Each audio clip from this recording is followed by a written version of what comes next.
大家好, I'm Bella from Bella's Simple Chinese School. If you are a beginner, intermediate, advanced, looking for HSK study, business Chinese, or simply want to improve your everyday communication, I'm the teacher for you. Come and join me for a free travel class at Bella's Simple Chinese School.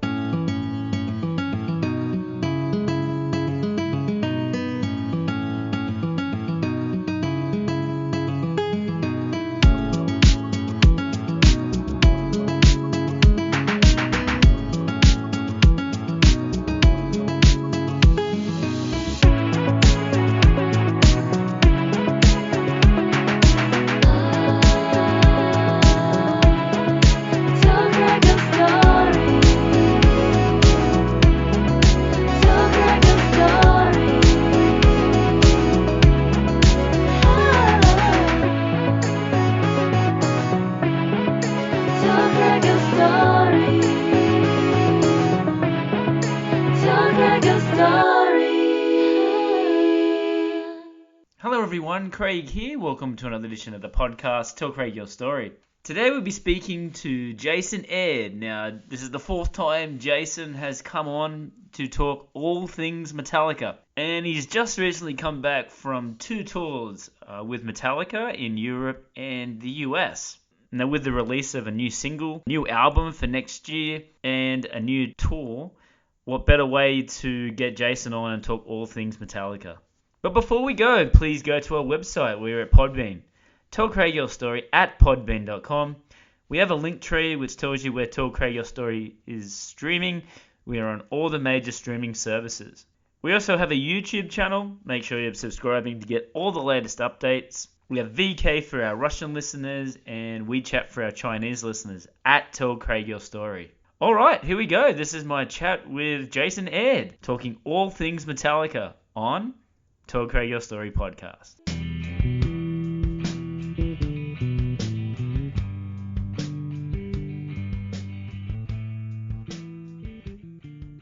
Hi Jason, how you doing today? Craig, thanks for having me back again, mate. And then just if my memory serves me well, I think it's 1, 2, 3, 4 times as a guest on your podcast. So that's good. Yes, I like that. 4 times, mate.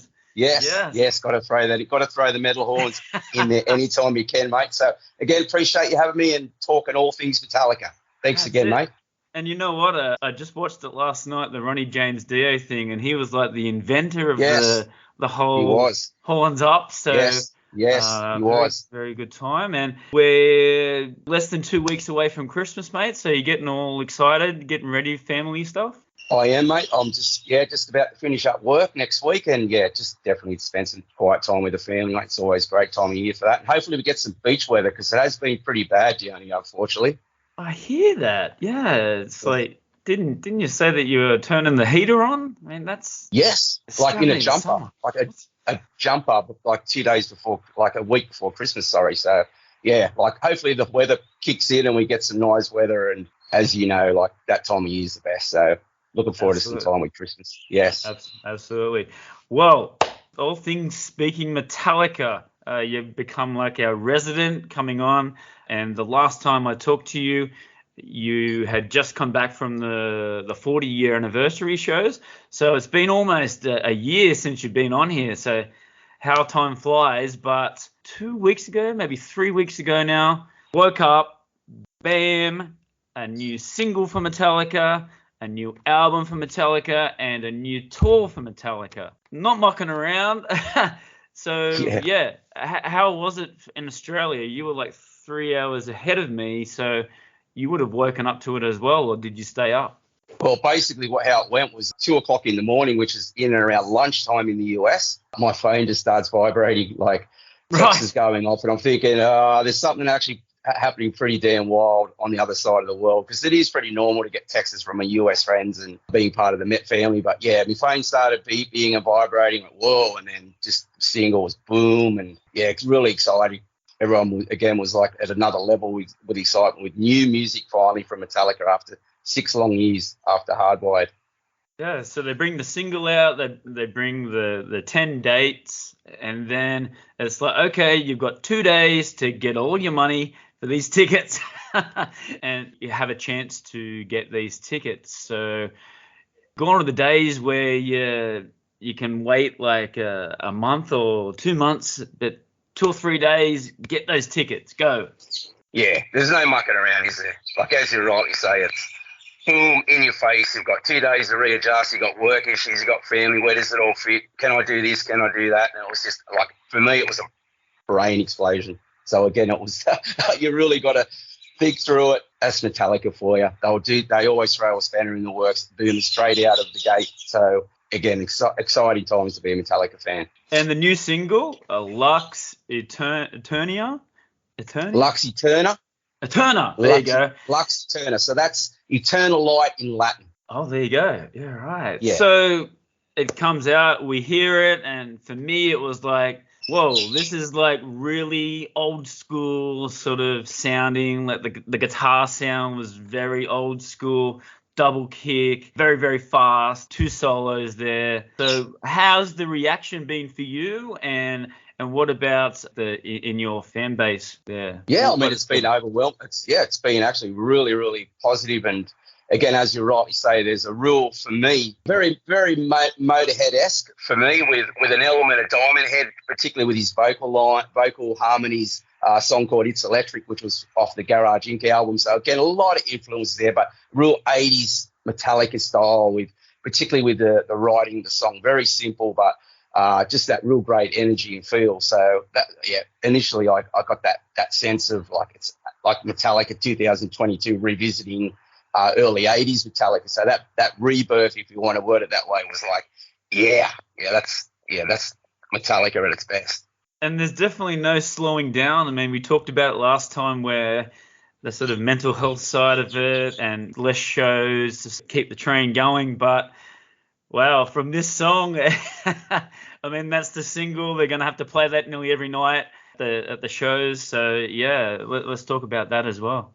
Well, of course. Again, in the context of a new album, you don't know exactly what's on the album. So yes, if you're talking particularly from this song, without a shadow of a doubt, I think that actually really brings forth in and around a new touring schedule, the no repeat weekend, which is a big selling point for the tour, which we'll talk about later. But yeah, definitely, as you talk about longevity and moving forward, it's definitely something that they would have to think about. But the song itself, for sure, like high energy, really, really in your face with a lot of elements, again, with 80s style feel. You can't really ask for too much more than that from a band of 40 plus years now. Yeah, absolutely. And the new album, 72 Seasons, I do believe it's supposed to come out next year. Yeah, so new album arrives on April the 14th. So 12 new tracks, some really interesting song titles in there, 77 minutes worth new Metallica. So again, like, what more could you ask for, really? I mean, absolutely really looking forward to it. Yeah. And just one thing, what was the 72 Seasons all about? I don't really know too much about it. Is there a meaning behind it? Or it's a concept album in a sense where James has really looked at the first 18 years of your life, those really formative years where you're shaped moving into adulthood. So those seasons in and around that. So the 4 seasons, 72 seasons within 18 years. So yeah, very interesting concepts. And when you look at the song titles, Shadows Follow, there's Suicide, Screaming Suicide, If Darkness Has a Sun, You Must Burn. I mean, just from that context, like, pretty exciting. And James seems to be in one of those places where I think we're going to get some really, really great lyrical content, and really exciting particularly from that perspective. Well, this whole sort of 5 or 6 years since the last album, he would have had he's had a lot of things go on in his life. Again, I think he's got a lot of things to say for this album, which is very, very exciting. So they also announced a new tour as well. We can't really say a world tour, but yeah, they've announced a bunch of shows for 2023 and 2024. So let's talk about this. Why not a world tour, Jace? Well, the obvious reason is they didn't include Australia. So we'll get to that later. It is, we really have to, we reminisce not to talk about that.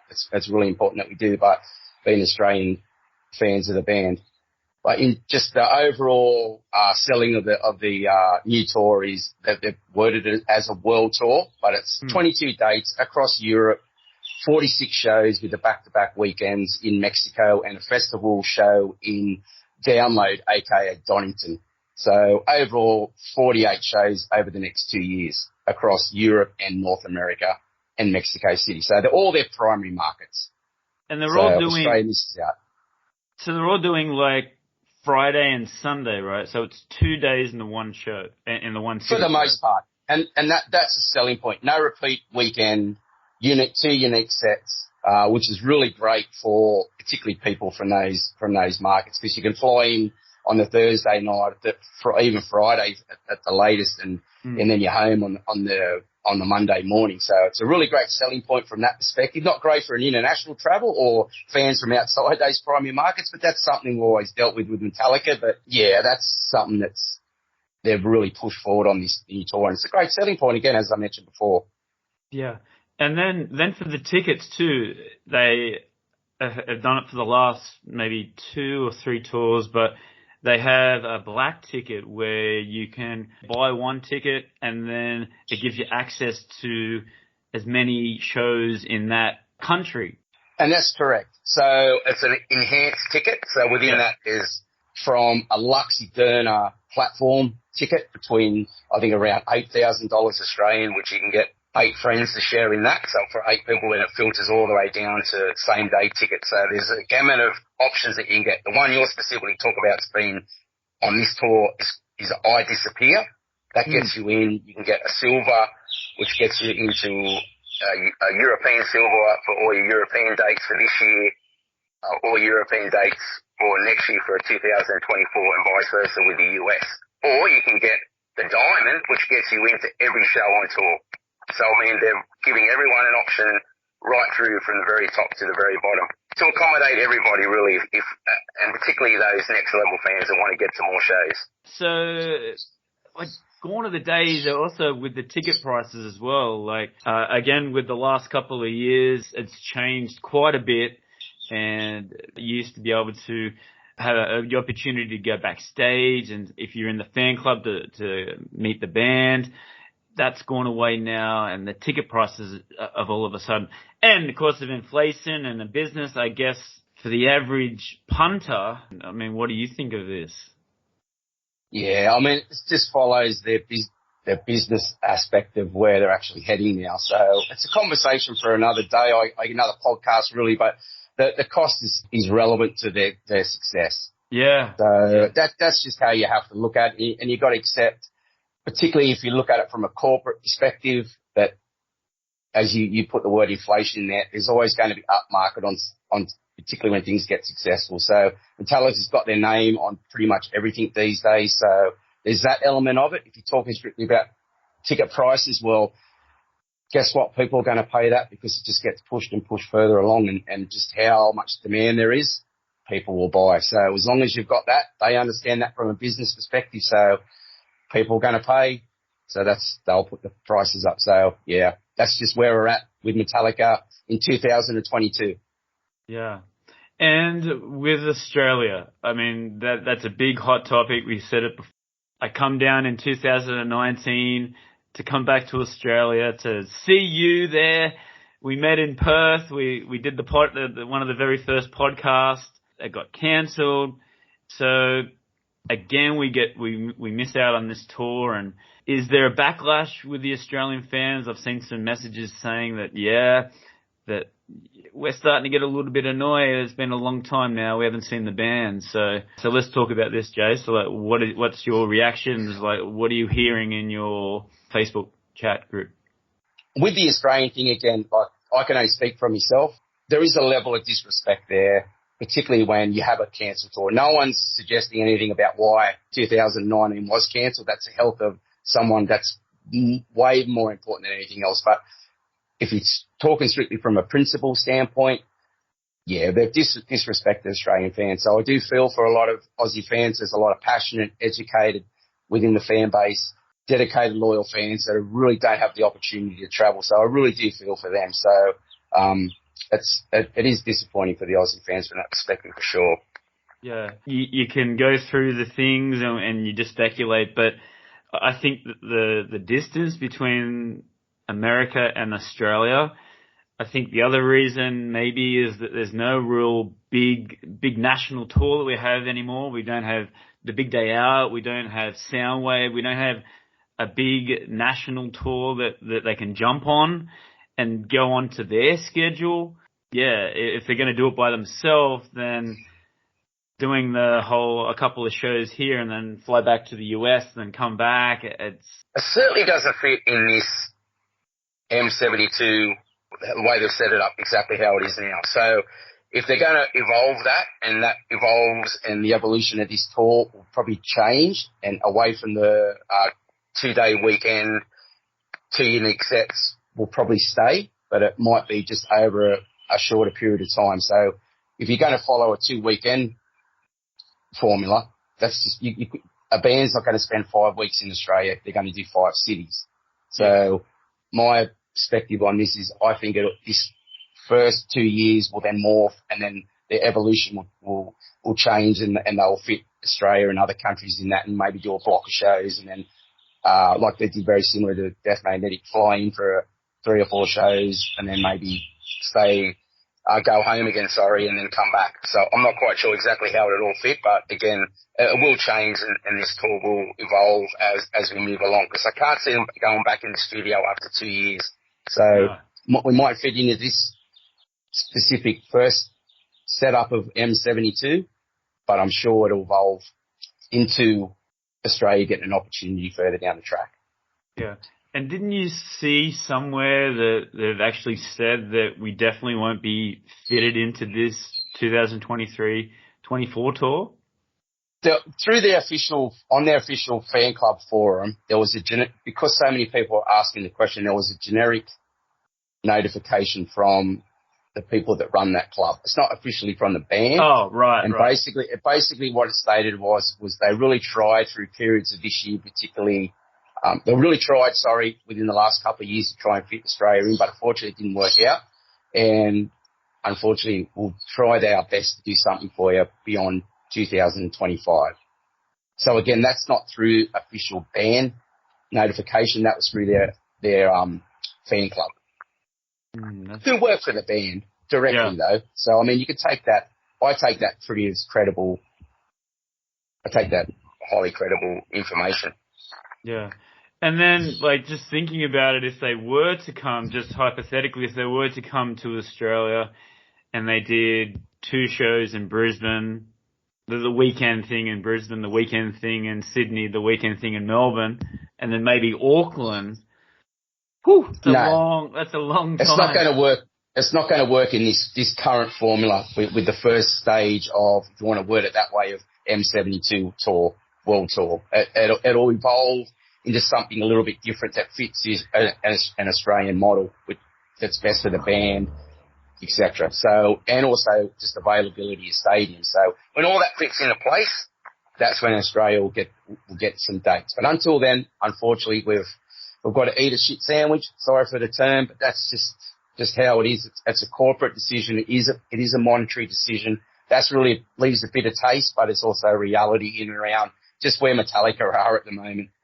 And the other thing that's interesting is, will there be a backlash in the album sales or the album downloads in Australia? Because we're not the biggest market, but we're very passionate. And I think with a lot of the sales, with all the bands internationally from Australia, we're very consistent. And I think that Metallica will always have that there's people buying stuff. So you definitely make a great point there, Craig. And it's something I'm going to be interested to see, because I have seen a lot of backlash from a lot of Australian fans, and there's a lot of bitterness and resentment there. Again, it's disappointing. There's really no way to, as I said before, to word it other than Australian fans have been disrespected, particularly from the sense in and around a cancelled tour, which I spoke about earlier. But moving forward, I think, as you said, it's going to be interesting to see how album sales look with this new album, but I just don't think it's going to change too much. As you're right, said, I think Australian fans are really loyal.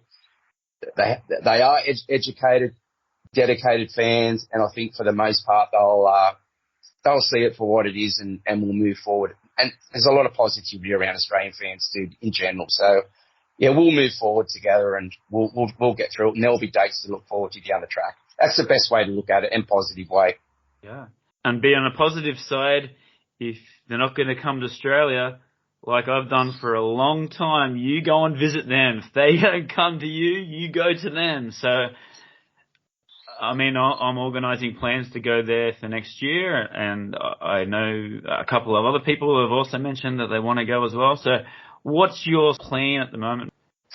Well, I mean, you make a great point there about travelling, and again, we're in that circumstance where we can. And for me, I know I got to a stage in my fandom that, like, it was around 95. Coincidentally, I was living overseas, but just to have that experience, and if you remember the year and a half of the live videos, I remember watching them and seeing shows that Donny took footage of For Whom the Bell Tolls, and James is discussing about what happens at the show and slaughtering pigs and getting all thrown up on the stage. It was old school stuff, and it was crazy. And then seeing all the parking tailgate parties for the Guns N' Roses tour. You remember that footage on? Yeah. So that really motivated me. So I've been travelling, and I'm fortunate and lucky to be able to do that. So I've been doing it for a long time. Again, so I've made it a priority.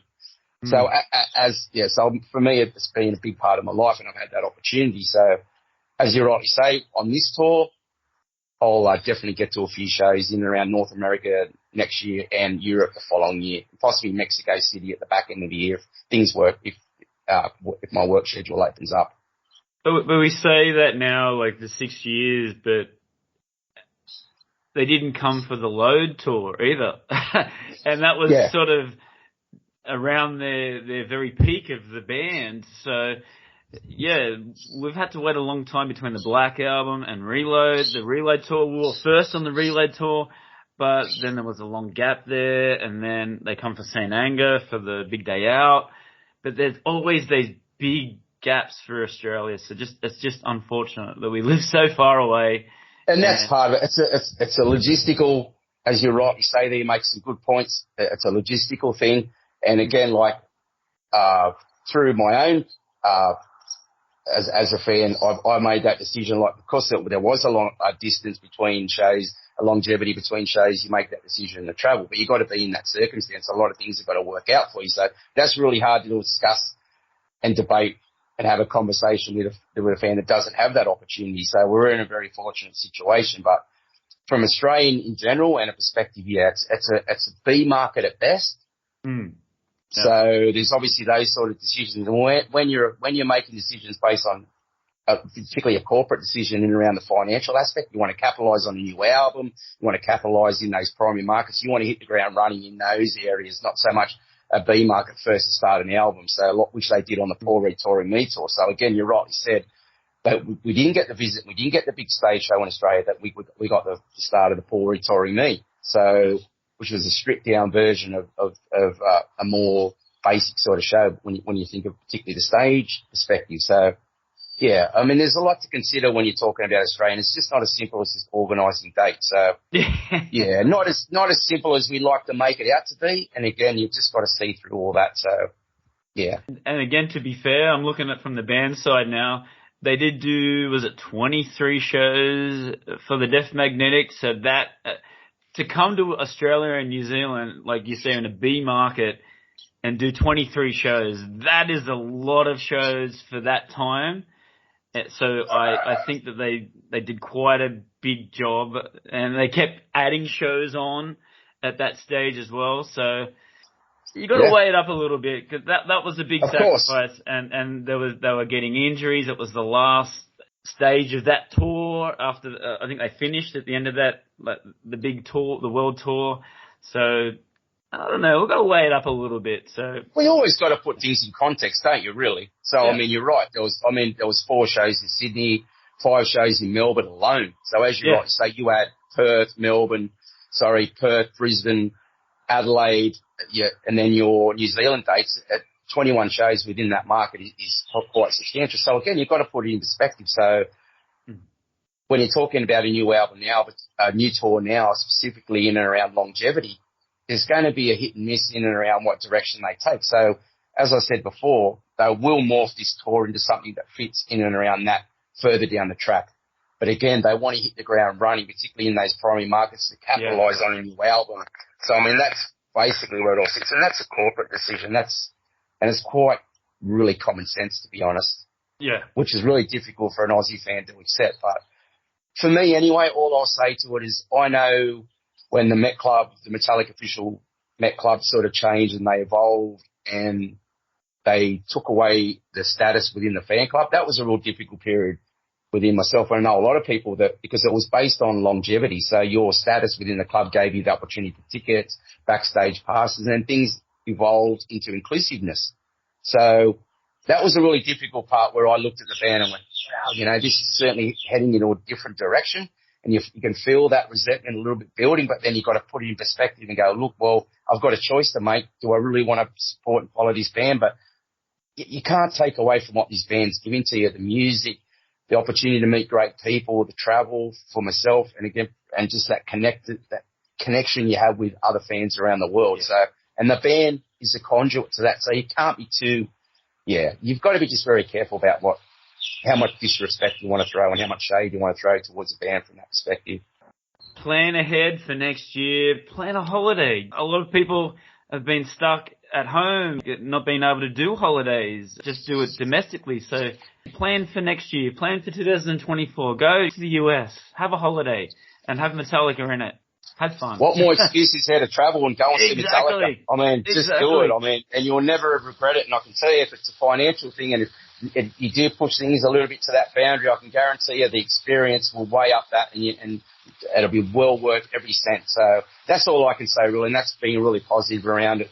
And again, like, not everyone's in that situation, but if you are, you make a good point there and definitely something you should do at least once. Just getting back to the release a couple of weeks ago, I just couldn't believe how they kept it a secret for so long. And bang, there was sort of rumors. There was rumors of the album. Bravo to everyone involved. Yeah, bravo. And it's such a credit to the band and their organisation to keep it in this day and age in 2022 away from any sort of radio or social media outlet. There's so many people that have that connection, or I know this person, I know this person.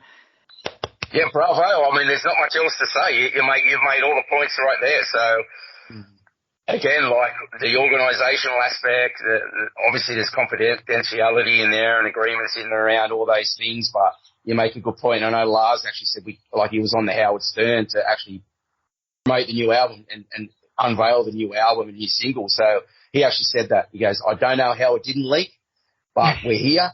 Here's a new song.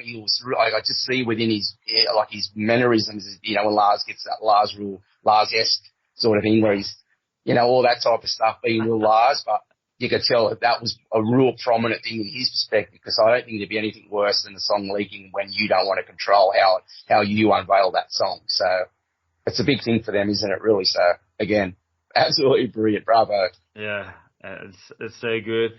And the way that they did it just a couple of weeks before Christmas. I know they've done that a couple of times, but marketing geniuses as well, whoever's doing that as well, bravo. That's a machine, isn't it? We've got some tickets, we've got some tour dates. We've got some tour dates for next year, just before Christmas. So yeah, of course. That's promotional, at its best, isn't it? Metallica's always done that. They've always found a way to connect with the fans. And again, the fan base is so ravenous these days that it doesn't matter what they put out. They've got everything under the sun with their name on it now. And the collector side of things, they've got a whiskey brand now, Black Hand. It just goes on. It just doesn't stop. And it's just endless for people just to be ravenous in and around all that. So new music's another element to it. But it's definitely interesting times to be a Metallica fan, and exciting, of course. Yeah, but it was so good to just wake up and hear a new song and everything's all positive and back to normal. Like we talked before about James and the struggles that he's had, but this is so positive, and it's good to see him on videos now talking about the new album and how everything's all all good and he's ready to go. So they've got a couple months off and then away they go. So do you think they'll do some sort of promotion in Europe and America like they've done in the previous? They'll do a few promotional warm-up shows leading into April. The tour kicks off at the back end of April, around the 28th of April in Amsterdam. So, yeah, they'll do some lead-up shows in the US and promotional appearances, etc. Maybe the TV run through the American TV. So, yeah, that's all something to look forward to. I enjoy all those. Like, maybe get a studio version of, a second single to add to. We'll definitely get a second single. Where Lux Aeterna sits in terms of a lead single is going to be really interesting because my feeling is it's actually track 6 on the running order of the album, so which is very interesting. So, yeah, it really bodes well for this new album. And as I mentioned before, the song titles are really interesting, really dark, really moody type song title. So again, as you rightly said, James is in one of those headspaces where from a lyrical content can really express how he's feeling about certain things. He's done that a lot in live shows, particularly this last 12 months. Again, it's really exciting times particularly from that perspective. So interesting and very exciting, for sure. Yeah, absolutely. And speaking of touring, the last time we talked to you, you had just come from the 40th anniversary, but you've done 2 tours since then. So let's talk about that. You went to Europe mid-year, and then recently you just come back from a very, very special show. So let's talk about that. Yeah, that's true. So firstly, they returned to Europe for the first time since COVID. So first time since 2019, they did a 11-show festival run. So I did the back end of that tour, which was really great. I did 2 shows in Spain and 1 in Lisbon. Unfortunately, the Swiss show got cancelled due to COVID. A family member was the wording within the Metallica family. So word had got out that maybe it might have been a sound engineer, one very specific type role, or it was even speculated one of the partners of one of the band members maybe even had it. So they were putting in place protocols around that. But in the end, unfortunately, the Swiss date got cancelled. But again, I went to 2 shows in Spain, which was awesome. And then I followed them down for the last show of that run down into Portugal, Lisbon, which was absolutely brilliant. Really great shows. Well, with the one that got cancelled, do you get a refund there, or are they going to redo that show? How's that all work? Well, the interesting part about that, Craig, is the notification that come through really early was, unfortunately, you could get a refund directly, or you could go to the show, you get a reimbursement that way. But what they did say, we're unable to reschedule an actual show for 2 years. So in hindsight, it's very interesting to look back and go, well, obviously these shows, the M72 shows were already in the works. Done. Yeah, so pretty much already buttoned down. And it does highlight the fact is on that 11 show tour, European tour, they didn't have an English date on that, which was very interesting. Normally there would be an English date in there, maybe Leeds, Reading, or even Donington. But they've decided to put that as an appearance next year. So they are including UK, but only as a festival date. They actually don't get the in the round M72 specific stadium show, which is very interesting too. Because the UK is a very big primary market in the US, in the European for sure perspective. Yeah. Because normally they might do 2 or 3. I know they did Manchester and Twickenham, so London on the 2019 stadium tour. But normally they might do London from an arena perspective. They might do London. There's Birmingham. There's Manchester, and they might even got Scotland in there as well. So again, very interesting. So where it all fits. So when you see it from that perspective and the bigger picture, you can sort of see just how complicated things can get. So no really simple answers. That's so business oriented that you can't book a show for the next 2 years because these shows have already been booked. Like that's such an interesting contract. So yeah, and then obviously that's Australia and sorry, also Japan as well. Like they did Asia on their last. That was the start 2017. Yeah, they did a run through China. They did China. They did Hong Kong. As you rightly say, Korea. But again, there was no Japan. So that's very interesting. and Japan's one of their big. I don't think that would be like a huge market, but that's a big population, and everywhere they go, they normally do like 2 or 3 shows in Tokyo and Osaka. So that's very interesting that they put Japan on that tour as well. So there's a lot of fans over there as well that are chomping at the bit, I'm sure as well. So.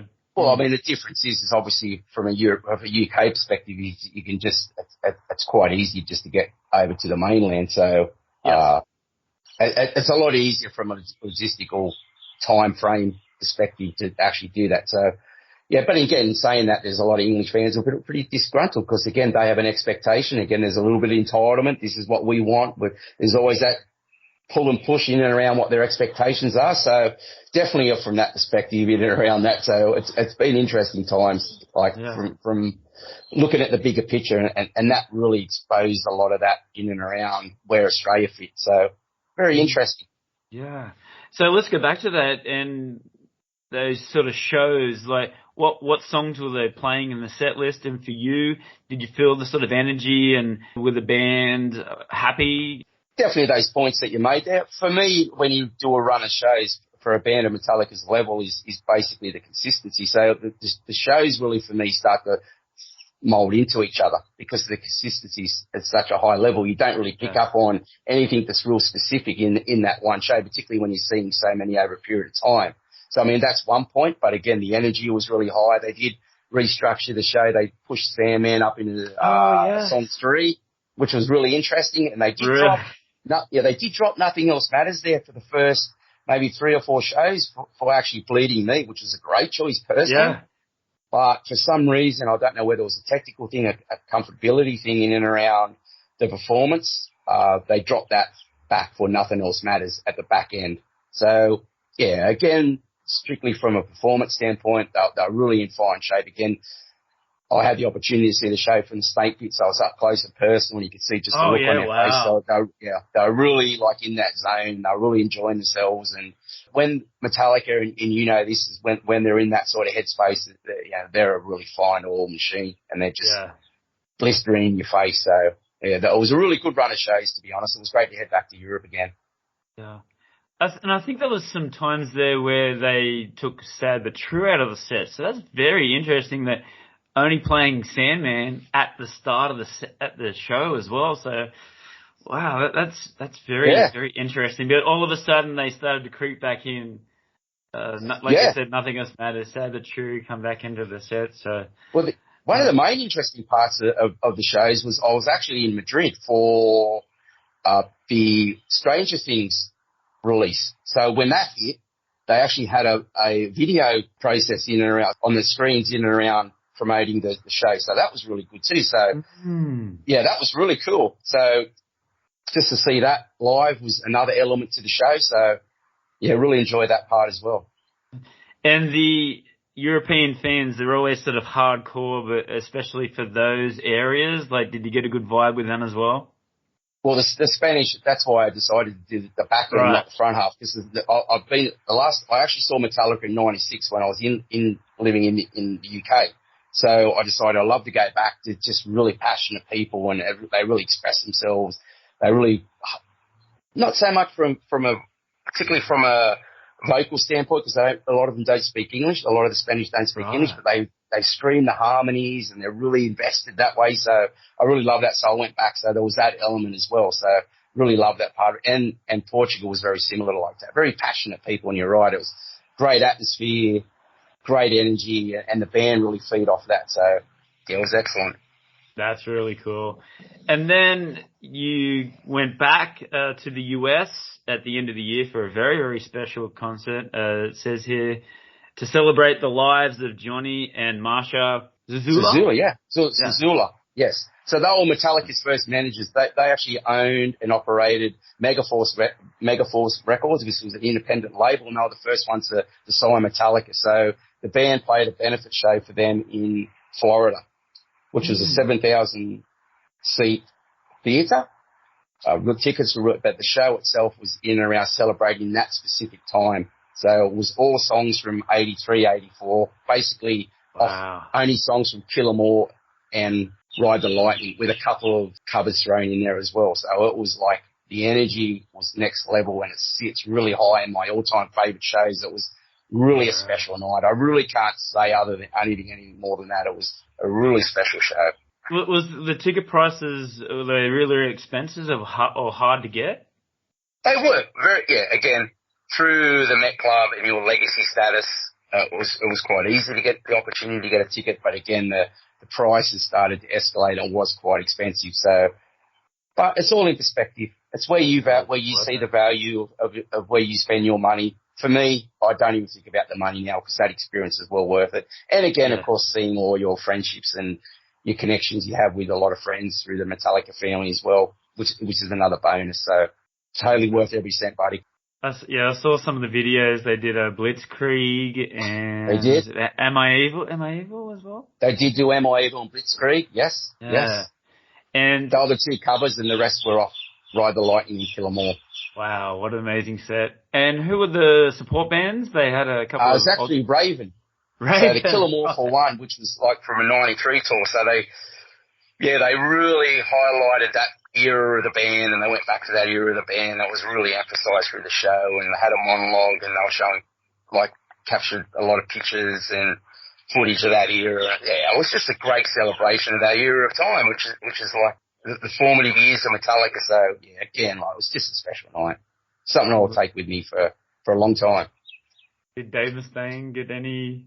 No, he didn't show up. I don't know whether he got an invite, mate. I don't know whether he got an invite or not. But thankfully Dave didn't show up because I think that would have caused a bit of an issue. But I don't know. But no, Dave wasn't there, mate. No. I love Dave. I love Dave so much, but he still has. He's just tiring.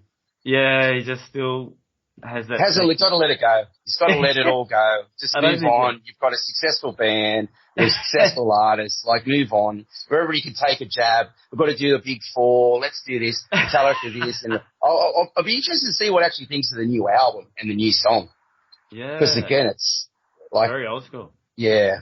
Yeah. Well, just speaking of Dave, they brought out a new album this year as well, and it's really, really heavy. I don't know, that album, I like the versatility, with Metallica, they have a ballad, they'll have a heavy song, they'll have a fast thrashy song. But yeah, this one with Megadeth, I like the older sort of Metallica. Even the last couple of Megadeth albums have been pretty good, but this one's just full on, just whoa, go. Yeah. And it's the technical side of it is brilliant. Dave Mustaine's just an amazing guitarist. I don't care what anybody says, but yeah, it just didn't fit. I don't want to listen to it many times. Yeah. I just don't like the fact is where every opportunity you can angle it towards Metallica like this, it's just sort of tiring. It's just tedious, to be honest. It is. Just move on. Just move on. You think he's going to move on, and then he says something. You'll bring it back again. James has asked me to come back, and then James is like, what? I didn't say anything. I don't know. I didn't say anything. It just gets a little bit tedious. It'd be interesting to be a fly on the wall with a conversation with the four guys outside of public setting and around what they actually think of him, but it'd just be interesting to see, but yeah. What a great way to end this sort of year with the Metallica touring, Jace. Yes. That show. Did they have a name for it, or was it just Zazula tribute show? Oh, right. Yeah. Okay. So that was basically it. It was in and around a celebration of those two. It was twofold, but also to support their foundation, which they have. Unfortunately, both have passed on, but again, they have a foundation, so it was to support that. And apparently, it was in the works pre-COVID, but obviously that changed things. But they fitted into this window now, and it was such a special show. So, and S&M for all-time favourite shows. So, really lucky and privileged to be there, mate, for sure. And speaking, we talked about Raven with this, supporting this tour. We've got a couple of bands that may be familiar. Pantera is Pantera and everyone else. I don't really know too much about the other guys, but Pantera is a big one. So they've got back together in terms of a tribute aspect. I mean, we can debate all day whether it's a tribute, whether it's, all that part of it. But I mean, get them two together. There's always been a bit of friction there with Pantera and Metallica. So it's going to be interesting, but again, to see them on the bill is huge, and another selling point to make these upcoming shows pretty damn good. So, 100%, that's going to be pretty good. And it should really put a bit of fire on the Metallica. They're a pretty talented band. They've got a pretty hardcore following, so I'm really interested to see all that, for sure. Well, I've seen some videos. They're doing some big stadium shows in Mexico, and yes. Yeah. They're sounding great. Oh, you get the Zakk Wylde and you get Charlie Bernardo from Anthrax. They're pretty good fill-ins but you want to be good if you're doing Dimebag and that's right. Again, it's more of in my perspective, it's more of a tribute for Pantera. So again, how many Foundation members, etc. But in the end, they're supporting Metallica. I mean, if you want to, bands of that genre to be together on one bill, it's another good selling point, and again, something excited to see. Just go with it, hearing all the classics off that Vulgar Display album is just brilliant. That's a classic album. Get in there early. That's true, mate. Get them while they're hot. Yeah. For 23, 24, have you bought any tickets for 2024, or are you going to leave that one step at a time? No, I bought, as I said before, I did buy a 23 I Disappear, which gets me into every show that I could of my choosing in North America, and I did exactly the same for 24 in Europe. Oh, so, right. Yeah, so you can do that. There's so many choices. There's just too many to go through. But they start, as I said before, right at the very top in and around a platform ticket and specialised stage in and around close to the band stage itself with purely 8 of your friends, all the way down to single day tickets, which go on sale actually next year. So as for me, I got the I Disappear. So that I haven't really got to the point of picking actual shows, but I'm pretty close in around that now. So it'll be back-to-back weekends. It's very difficult logistically with the new weekend scheduling, because there's a lot of downtime between shows. Fits a lot of the American, European. You can fly in, fly out. It's quite convenient, but from a person that travels 20-something hours across the world, it's not so easy, to be honest. So you got the time, of course. I mean, unfortunately, it doesn't fit my work scheduling, but that's how it is. Yeah, just got to take it for what it is and just be grateful that you can get to at least one city and see 2 shows. So there's worse in the world that you can to have an issue with and not getting to more shows, but it is what it is. So I'm happy with that. So yeah, what did you look at the I Disappear or? Yeah, I got the same. Yeah, I got the North America for 2023, and I'm looking to maybe go there for 2 or 3 weeks. Okay. And well, that will be good. So it's going to be a lot of fun. Yes, it's exciting. It feels like a lifetime away, but seeing friends, all that connection, but it just seems a lifetime away at the moment. But I guess with how time could be, it could be started well, and all of a sudden, it's 2 months has gone, well, I better start organising myself and getting myself ready for a tour. But we got a new album before that. That's new, maybe a couple more singles, I'm sure. If you're following the last album, there'll be another couple of singles to be released to give you a little bit more of perspective of the new album, which I get a feeling might be very diverse with a lot of styles. I don't think it's going to be like your hardcore, balls to the wall Metallica. I think it's, as you rightly said, for the heavier, the ballads. I actually think there might be a real ballad on here with just James. That's just the gut feel, which would be great. I'd love to hear that. And returning to a little bit of that Load era, just subtle changes in and around the musical sense with a lot of influences. You've already seen an 80s style with Kill 'Em All, returning to that. I think you'll see another one where there's another element brought into another song. It'll be very, very diverse record, which makes it really, really exciting to anticipate what's coming. So April cannot come soon enough, buddy. Sooner than later. And you can go on their website and pre-order all the albums. Yes. Records. Yeah, they've got 5 or 6 variations on there for all the collectors. There's LP, there's a download, there's a CD, there's everything on there. Just check on Metallica.com. You'll see it's all yellow. The graphics are all yellow. The new album, the graphics on the new album is quite interesting. Killer Bees. So that's Killer Bees. Yes, the Killer Bees is all yellow. So we've got a black album now. We've got a yellow album. So I mean, that's created a bit of a conversation around with the concept, with the crib and with all the specific age-related items on just below the crib. So that was very interesting. And again, it's created a bit of conversation, which I guess that's what Metallica wants. Not everyone's going to love it. Not everyone's going to like it. Everyone can sit in the middle, but we're talking about it. Ever since I followed Metallica, it's always controversial. It was always there's everything. We're all going to have an opinion. We're all going to have our opinion. It can be quite divisive at times, but again, like, that's Metallica for you. And like, I love it. I love the conversation. Love the talk. Yeah, love the talk Metallica, for sure. Yeah, through their whole career. And just getting back to the touring thing, I'm looking at going to Montreal. I've never been to that side of Canada. I've never been to New Jersey. Even though the touring schedule is only on the weekends, it gives me some time to sort of visit some places that I've never been to. And then on the weekend, a Metallica show, 2 Metallica shows. So, perfect. Well, 4 if you're there for a couple of weeks, 6 if you're there for 3 weeks. I mean, that's the benefit of the new touring schedule. So whether they keep that long term, I'm not quite sure, but it's very interesting. And again, it's probably a bit of foresight in around where they're heading with limited shows. I think it's 23 shows per year, so it's 46 shows over 2 years.